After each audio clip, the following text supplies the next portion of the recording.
Grupo sang basiwa employee sa Bacol City ginpangkaka sa pwesto. Ginalauman nga makabalik gilayon sa obra matapos ang ginpapanaog nga order gikan sa Civil Service Commission.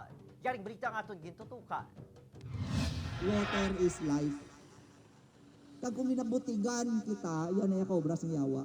Sa atubang mismo sang Bisiwa Prime Water Office, isa kamisa nga ginpangunahan sang Social Action Center. Ginapasalamatan ang pagpabor sa Civil Service Commission sa 59 kamag ginpangagkas nga empleyado sa Enero. Wala na pong ganang mapagpalagting sa Bisiwa Management sa ginapasuni in hustisya sa pagkakas sa mga empleyado. Hindi mag-abot ang ginarian sang Dios mintras sa ring ginarian sang yawa.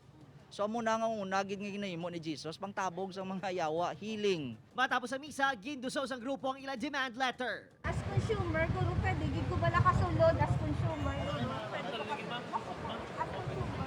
Kung pwede makaistorya sa chairman of the board, kay Ari man sila kung may chance nga we could have a dialogue with them, ma-dialogue with them.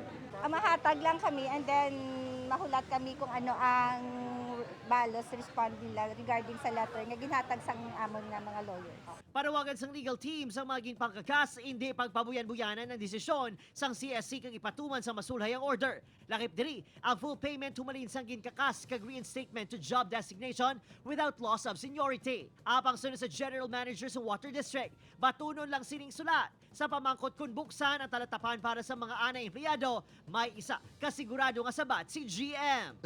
As it is, ang orders ng CSC is not yet final man gid in executory, no? Naka-statement dito nga appealable man siya in 15 days. So it will be held in abeyance for that period pending sang legal measures man nga undertake sang Basiwa Management and Board. Wala na nagatubang si Soliva sa mga anay kaupod.